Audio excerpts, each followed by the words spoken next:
They want to break us so they can own us. The normalization of tariffs will have, I guarantee you, an impact on the Canadian economy. It will have an impact on jobs.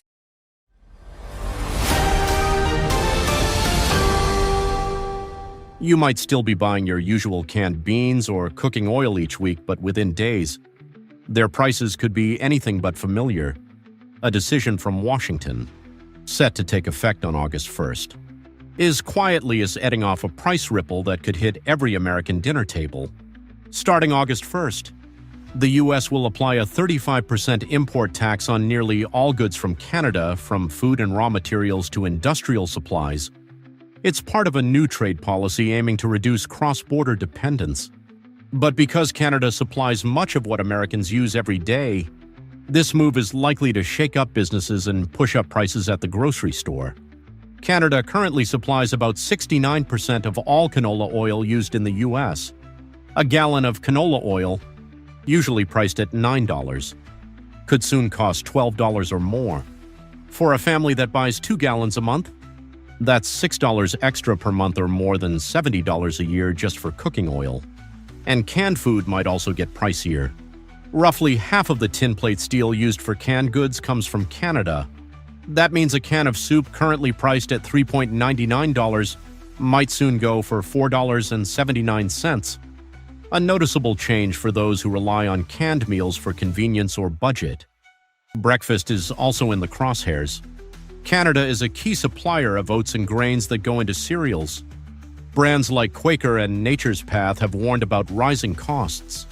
A $5.29 cereal box today may climb to $5.99 this fall, an unwelcome jump for families with kids or older folks who count on a quick, easy breakfast. Companies like Kraft Heinz and Goya Foods have already flagged production cost hikes. While there's no need to panic buy, it might be wise to keep an eye on prices. Consider switching to U.S.-made brands, buying in bulk, or hunting for store deals. What seems like a distant policy could add $40 to $50 a month to the average household's grocery bill.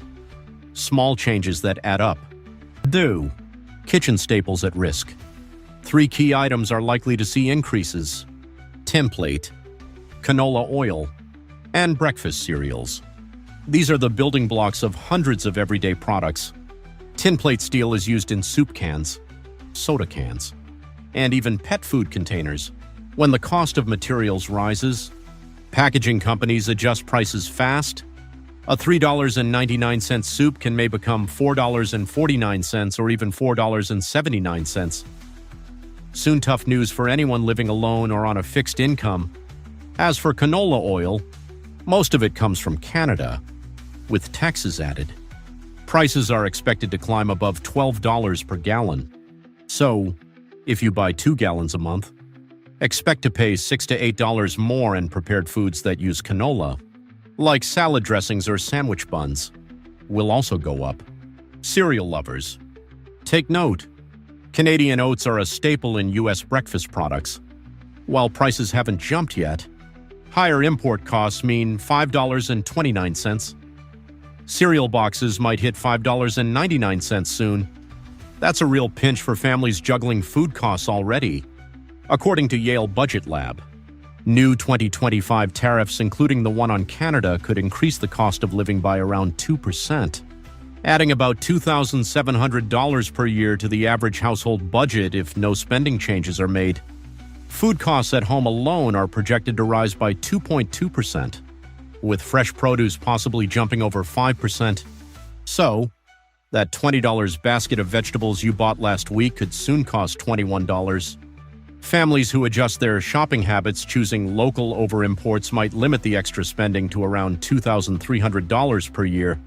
Still, for low-income households where food is already a big part of the budget, that's a major stress. The bigger picture: U.S. GDP could fall by 0.8%, and unemployment may rise by 0.4%, meaning about 594,000 jobs lost by year's end. That's not just theory, it's potential real-world pain for working Americans. More Canadians come to come to America than tourists from any other country. Last year, Canadians made over 20 million visits to the U.S. and spent more than $20 billion here. But this year, many are not coming to America, as I saw firsthand on a recent trip to Vermont, right near the Canadian border.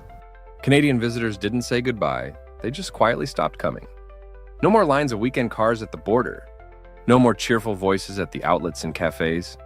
They left behind unused ski passes and a once thriving cross-border friendship that now feels a little strained. Back in 2024, over 20 million Canadian travelers crossed into the U.S., spending close to $19.8 billion. But by 2025, that number is sliding fast. In June alone, cross-border car traffic from Canada dropped 33%, marking the 6th straight month of decline. At a well-known ski resort near the Vermont border, 30 to 35% of seasonal passes from Canadian guests were never renewed. That's 1 out of every 3 visitors gone, and with them, income for local ski instructors, shuttle drivers, and small restaurants. If you've ever strolled through a small town near the border, places like Plattsburgh, NY or Darby Line, VT, you may already notice stores are quieter, cafes closing earlier, or fewer hands behind the counter. For local motel owners and diner staff who rely on guests from Toronto or Montreal, this isn't abstract, it's lost income day after day. The loss of Canadian visitors isn't just a footnote, it's playing out in real time at the register. In Jay-Peak, Vermont, a resort that used to see over 3,000 Canadian season pass holders now has fewer than 1,500 renewals, slashing ticket revenue by more than $1.2 million year over year. Local hotels and eateries have shortened hours or closed 2 days a week just to stay afloat. At the St. Bernard de la Colle duty-free shop, once averaging 400 transactions a day, numbers have dropped to under 200, dragging revenue from over $100,000 per day in 2024 to under $55,000 now. One store owner put it plainly, "We're sitting on double the inventory because nothing's moving." Even Vermont Bruco, a local favorite with a loyal Canadian following, saw second quarter sales drop 38%. The reason? A case of their popular IPA that used to cost 25 Canadian dollars now sells for over 36. Thanks to import taxes, about an $8 hike per case.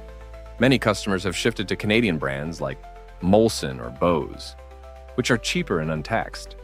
If you're a bartender, cook, or receptionist near the border, you've probably already felt the change: fewer shifts, fewer tips, and too many empty tables where Canadian guests used to sit. With cross-border travel in retreat, towns across the northern U.S. are stepping up efforts to reconnect with their neighbors to the north. In downtown Burlington, Vermont, the popular Church Street was temporarily renamed Canada Street for the month of July. Store signs, banners, and even menus now include French translations as a warm welcome. Shops like Maple Lane Boutique and diners like North Shore Diner are offering at par pricing, meaning Canadians can pay in Canadian dollars at a one exchange rate. That can save travelers 7% to 10% on purchases enough to turn a $50 lunch from nearly 70 Canadian dollars back down to face value. There's also a new initiative called Free Canada Day, rolling out in towns from New York to Michigan, offering free admission to local attractions, lodging discounts, and special perks for Canadians visiting on July 1st, their national holiday. Some hotels even promote deals like buy 2 nights, get 1 free for Canadians, a savings of $200 to $300 per trip. These gestures are more than symbolic. For many border towns that depend on Canadian travelers, from gas stations and grocery stores to motels and roadside diners, this is a matter of survival. If Canadian guests keep staying away, the winter ahead could be a tough one.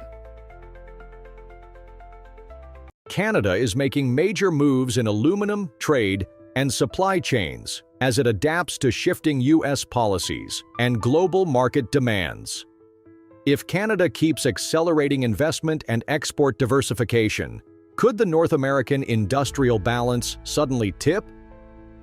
Canada has announced a significant investment of $1.5 billion to upgrade its Alouette aluminum plant in Quebec, aiming to protect production against the recently imposed 50% aluminum tariffs by the Trump administration.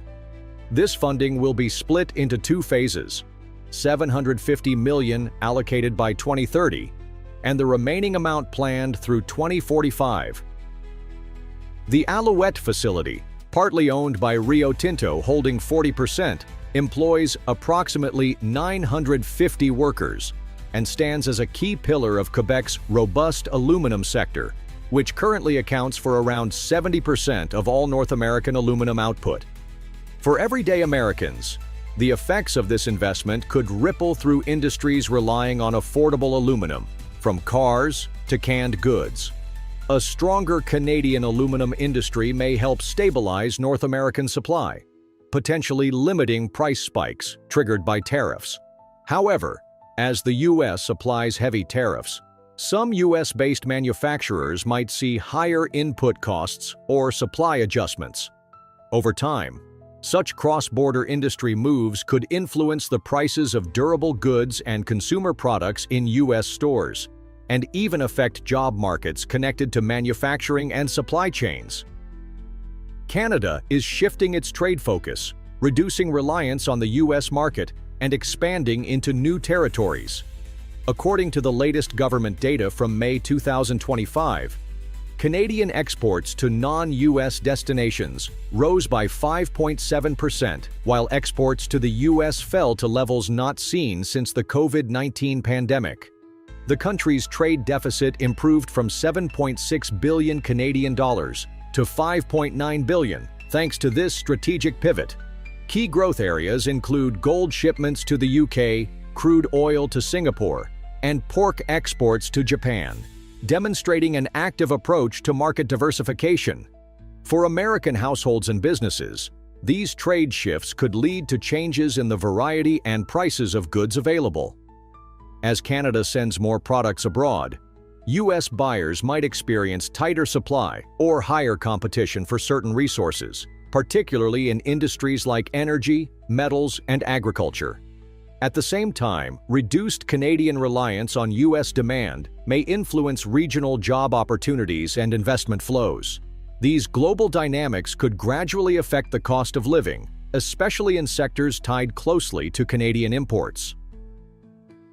Canada is shifting its trade focus, reducing reliance on the U.S., and expanding into new markets.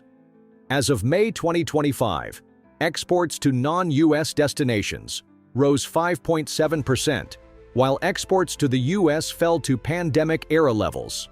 The trade deficit narrowed from 7.6 to 5.9 billion Canadian dollars due to this pivot. Key growth areas include gold to the UK, crude oil to Singapore, and pork to Japan, highlighting Canada's push for diversification. For U.S. households and businesses, these shifts may affect product variety and pricing. As more Canadian goods go abroad, U.S. buyers could face tighter supply or more competition for energy, metals, and agriculture. Reduced Canadian dependence on U.S. demand may also influence regional jobs and investment flows, with potential long-term effects on the cost of living in sectors linked to Canadian imports. How can we find a way to support each other, and then in addition to that, find a way to get to new markets?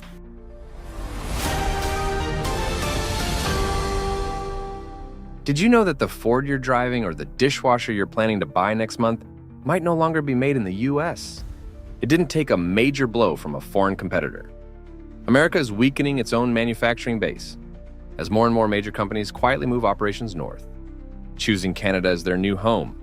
In just the past 18 months, more than $7.2 billion in investment from major players like GM, Ford, Tesla, and Alcoa has quietly flowed into Canada. It's not about cheaper labor, it's about lower total costs. In Canada, industrial electricity runs around 6 to 7 cents per kilowatt hour, about 45% cheaper than in U.S. manufacturing states like Ohio or Michigan. Add to that, the faster approvals getting a factory built in Canada takes months, not years like it often does in the U.S., especially for industries like clean energy or battery production. One example, Honda is planning a 15 billion Canadian dollars, about 11 billion US dollars, electric vehicle and battery complex in Ontario, backed by major funding from both the Canadian federal and provincial governments. Earlier, Stellantis, which owns Chrysler, secured over 1 billion Canadian dollars for its battery plant in Windsor. So what does that mean for everyday Americans? It's simple. Jobs that might have landed in Michigan or Georgia are now heading to Canada. Each complex like Honda's can mean 3,000 to 4,000 jobs, gone from the US, not just factory jobs, but construction work, parts suppliers, and shipping and logistics roles. If you live in a town that's long relied on industry like Toledo, OH or Flint, MI losing a plant might mean fewer diners staying open, daycares shutting down early, or even local home prices falling because no one's moving in anymore. The US decision to raise steel tariffs to 50% has already triggered a real spike in material costs. Right after President Trump's announcement, hot rolled coil HRC, a core material for many industries, jumped about 6%, or $240 per ton. Aluminum, used in everything from food packaging to cars and electronics, shot past $1,279 per ton, up over 20% since January. For automakers, that's painful. A pickup truck like the Ford F-150 or Chevy Silverado now costs nearly $5,700 more in materials alone without any extra bells or whistles. If you were planning to buy a truck for around $45,000, that price could easily cross $50,000. And it's not because the vehicle got better, it's just the taxes. And it's not just about price tags, it's about jobs. In places like Ohio, Michigan, and Georgia, factories are getting fewer orders because they can't compete with Canada's lower costs. Some Georgia plants have gone from 3 shifts to just 1. And reports show over 3,500 workers have either been furloughed or laid off in just the last 6 months. For the rest of us, it shows up in rising prices on anything that uses metal, from soda cans to fridges to washing machines. That $799 dishwasher you were eyeing. Next month, it might cost $850 to $875, simply because of tariffs and more expensive raw materials. While the US wrestles with rising tariffs and shifting investment, Canada is stepping up fast, becoming North America's new high-tech hub. Provinces like Ontario and Quebec are now being called Battery Valley, with massive projects in EV batteries, clean energy, and electronic components taking root. Swedish firm Northvolt is investing $5.2 billion in a mega battery plant in Quebec, expected to create 3,000 to 6,000 skilled jobs. According to Economic Minister Pierre Fitzgibbon, they're tapping into Canada's low-cost hydroelectric grid and government incentives that include extended tax breaks and easier approval processes for key materials like nickel and lithium. Both crucial for battery manufacturing, Canada's strategy is about more than foreign money. They're building a fully domestic supply chain, from mining and refining to assembly and recycling. That gives them protection from fragile global supply lines and an edge when dealing with carbon regulations from the US and Europe. As companies shift north, skilled American workers, especially in tech, engineering, and battery systems, face fewer opportunities. And the price of American-made goods may keep rising if we end up importing parts from Canada at higher costs. So if you're wondering why job listings in your town are drying up, or why your next microwave is $40 more than the last one, you might just need to look a few hundred miles north. We're selling it for like 40% more just because it's cost so much to get, right? And there's less in stock because people aren't buying this. Imagine you're running a small auto body shop. Overnight, steel costs shoot up 6 to 9%. Parts orders stall, and workers are sent home early. Sounds absurd, right? But that's exactly what's happening in Detroit, where Canada's silent strike on procurement rules is rippling through US automotive supply chains. A Michigan small business owner opens his shop, only to find this week's steel delivery is delayed again. He's heard friends in nearby towns having similar trouble. Why are steel shelves suddenly empty? And why do prices keep rising? Recently, the US placed a 50% tariff on imported steel and aluminum from Canada. Using Section 232, Canada chose not to fight back with tariffs, but instead quietly changed government buying rules and increased environmental requirements, making it harder for US buyers to get Canadian steel. This has left truckers, warehouse workers, and steel plant crews in cities like Detroit with less to do. Some are called in for fewer shifts. Others watch overtime hours disappear as prices inch upward. Families start to worry if everyday costs will soon follow. For those who rely on steady pay, this uncertainty makes planning for monthly bills more challenging, and conversations at dinner tables start to shift toward cost cutting. If this pattern stays over the next 2 months, an estimated 1,500 steelworkers and drivers in the Midwest may face reduced hours or temporary layoffs as factories scramble for supplies. Even small changes in work schedules can quickly add up, putting extra pressure on households and local businesses that depend on these industries to keep moving. Chaos. The summer brings an uneasy quiet to assembly plants, where once machines ran day and night. Now some lines sit idle waiting for steel shipments that do not arrive on schedule. Ford reports a jump of $2.5 billion in added costs just since the start of the year, driven by shortages and delays. Steel and aluminum prices have risen between 6 and 9% in the last few weeks, eating into company profits and slowing production across Michigan. Factory managers are forced to cut back shifts, while some suppliers consider temporary closures to wait out the shortage.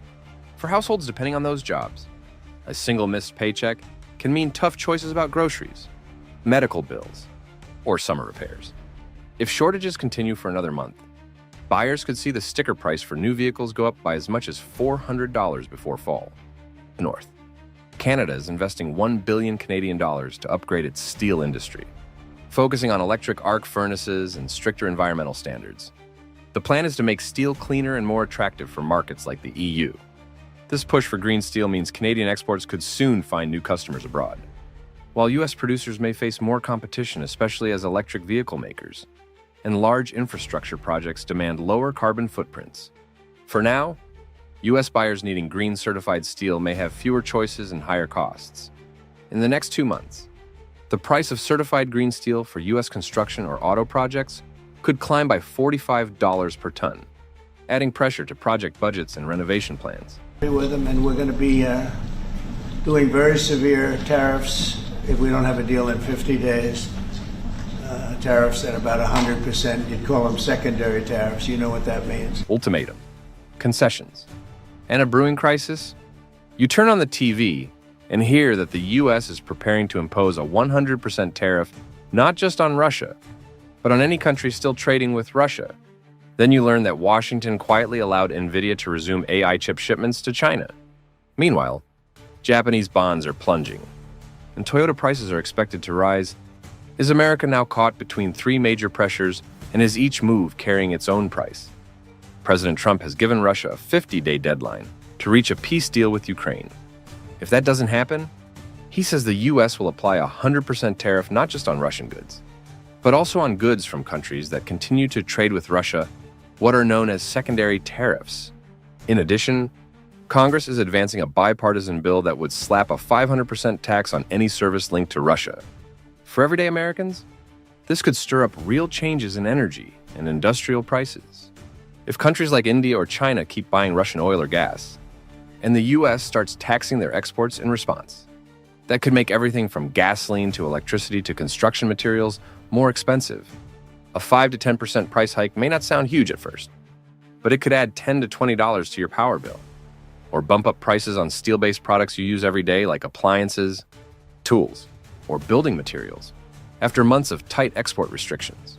The U.S. has quietly approved NVIDIA to apply for licenses to ship its H20 AI chips to China again. For many in the tech world, this signals that Washington may be reconsidering its stance, partly due to pressure from industry leaders, and partly because China's economic numbers are still strong. In the second quarter, China's GDP grew by 5.2%, and industrial production rose 6.8%, proving that its tech and manufacturing sectors remain robust. This move could benefit American consumers if NVIDIA ramps up chip production for both U.S. and Chinese markets. Unit costs could drop. For example, a high-end graphics card that recently cost $500 might soon be available for $475 to $490. Good news for anyone into gaming, creative work, or small-scale AI tools at home or in business. Japan's 30-year government bond yield has reached a record high of 3.20%, while the 20-year bond now sits at 2.65%. These jumps are signs that Japan's internal financial system is under pressure. At the same time, President Trump plans to impose a 25% tariff on Japanese-made vehicles starting in August, posing a direct threat to major car makers like Toyota, Honda, and Nissan. If you're thinking about buying a new Toyota, brace yourself. That price could climb by $1,000 to $2,000, depending on the model. But that's not all. Many U.S. financial institutions hold Japanese bonds as part of their international portfolios. As bond yields fall and risks rise, lenders may increase borrowing costs, raise insurance premiums, or tighten lending terms. Small changes that could trickle down into mortgage rates, car loans, or even credit card offers. In short, while these international issues might seem far away, they could soon show up in very real ways in your energy bill, your next tech upgrade, or your next trip to the car dealership. I think fear of border patrol situation is definitely deterring a lot of tourists.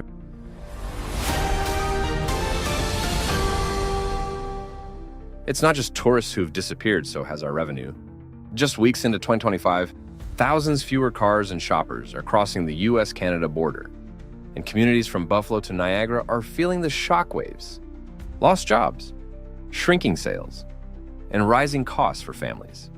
There was a time when a quick trip over the Peace Bridge was just part of daily life for folks living along the border. But this February and March, more than 35,000 fewer vehicles crossed at Buffalo's Peace Bridge, and nearly 30,000 fewer crossed the Rainbow Bridge. Compared to last year, you don't need a spreadsheet to feel the change. Local diners are quieter, and shopkeepers see fewer faces each week. Erie County's tax revenue is already down 7%, forcing town halls into tough decisions. Cut clinic budgets, delay road repairs, or reduce police overtime. For homeowners and retirees, these aren't just numbers. They mean the library closes early or doctor visits take longer. As funds tighten, families feel it at the register. Groceries and gas rise maybe $10 or $15 more a month. But enough to notice, small businesses quietly let part-time staff go, hoping for a rebound before summer. It's a chain reaction, started by fewer cars on the bridge. Felt right at home. Not long ago, American brands filled Canadian homes from cereal to kitchen gadgets. Now, with 78% of Canadians vowing to buy local and 59% avoiding U.S. products, a new attitude is emerging. It's more than patriotism, even Amazon feels it, as 41% consider leaving the platform. For middle-aged Americans with Canadian ties, the effects are clear. Returns from Canada are falling. Savings buy less, and shopping habits must adjust. Back home, this means prices for some American staples are up 3 to 5% as brands try to offset Canadian losses. So expect to pay a few dollars more for things like paper towels or coffee. E-commerce firms could see $20 to $30 million less revenue next quarter. Ultimately, it's not just politics, it's a new kind of squeeze at the store. Remember when border towns buzzed with Canadians? And every fast food spot filled up after hockey games or shopping sprees. This year, it's quieter McDonald's, Wendy's, and Burger King say they've lost hundreds of millions, mostly from Canadians staying home. For middle-aged managers and franchise owners, empty dining rooms mean tough choices. Many are cutting shifts. Some staff lose hours entirely. Families depending on those paychecks now face new worries. Staffing costs are down 10 to 15%, so each location might cut 3 to 5 jobs just to survive. Losing work at a burger joint isn't headline news. But for those in their 40s and 50s balancing bills and tuition, it's a serious hit. The golden arches remain, but business is far from booming. Canadians have long visited the U.S. for concerts, holidays, and shopping, but this February, travel plunged. Air arrivals fell 13%. Land visits dropped 23%. The impact? Roughly $2 billion lost revenue and 14,000 jobs, mainly in hotels, restaurants, theaters, and campus roles. For tourism workers, it's more than a quarterly figure. It can mean making or missing the mortgage. Businesses report monthly losses of $150 to $200 and are cutting 10 to 15, mostly part-time or seasonal jobs. For families relying on those paychecks, the downturn hits home, showing that when Canadians stay away, U.S. Main Streets feel it.